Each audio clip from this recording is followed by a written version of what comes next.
ඇත්ත මොහිනී ඉන්න තැනක් තියෙනවා ලංකාවේ. හැම හන්දියක් ගානේ මොහිනී නැහැ. ඇත්තම කතාව මේක තමයි මොහිනීගේ උපත සිද්ධ වෙච්ච කතාව. බදුල්ල පැත්තේ තියෙන ඌව ප්‍රොවින්ස් වල බදුල්ල පැත්තේ තියෙනවා කන්දක්. හරි මම මේ කතාව ඔලෙල් වලින් කියලා තියෙනවා. නමුනුකුල කන්ද. අඩි මං හිතන්නේ අඩි 6680ක් දක්වද උසයි. අන්නේ කන්දේ ගොඩාක් කල් නොදේ මේ ඇත්තම කතාව මේක තමයි මොහිනීගේ උපත සිද්ධ වෙච්ච කතාව. ඒ කන්ද ආශ්‍රිත පොඩි ගම්මානයක් තිබිලා තියෙනවා. මේ ගම්මානේ ජීවත් වෙලා ඉඳලා තියෙනවා දුප්පත් වගේ පවුලක ගෑන් ළමෙක් ලස්සන ගෑන් ළමෙක් යකේ නම රන්මලි. රන්මලි කියන ලස්සන ගෑන් ළමෙක් ඉඳලා තියෙනවා. මේ ගෑන් ළමයා පෙම්හාදකමක් ඇති කරගෙන තියෙනවා. පොඩ්ඩක් පොහසත් පැලැන්ති කොල්ලෙක්. ඉතින් අර හැමෝටම වෙන දේ සිද්ධ වෙලා තියෙනවා. ගෙදරින් අකමැතිව. ඉතින් මොකද කරලා තියෙන්නේ? මේ දෙන්න පැනලා යනවා මේ කන්ද. ඊළ කන්ද ජීවත් වෙනවා. කන්ද ජීවත් වෙනකොට ටික කාලයක් ජීවත් වෙනකොට ඉතින් මේගොල්ලන්ට බබෙක් හම්බ වෙනවා. ඒක කොහොමද හම්බ වෙන්නේ? ඊ කැල්ල කිව්වේ නැහැ නේද?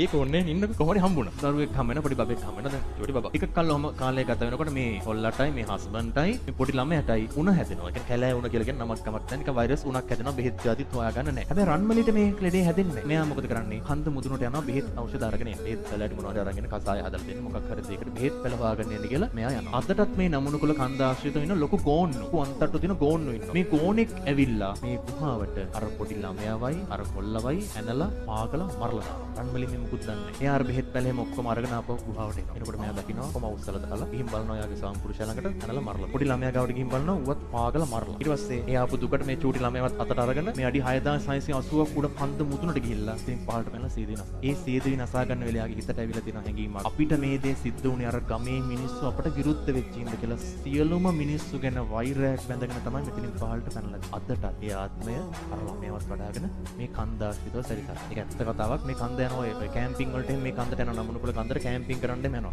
ඒ කීප ගොඩාක් අය දැකලා තියෙනවා. සුදු පාට ඡායාවක් ළමෙක් වඩාගෙන ඈ ගහගෙන ඇවිදගෙන යනවා. අදටත් ඒක තියෙනවා. ඔන්න ඔක තමයි ඇත්තම කතාව.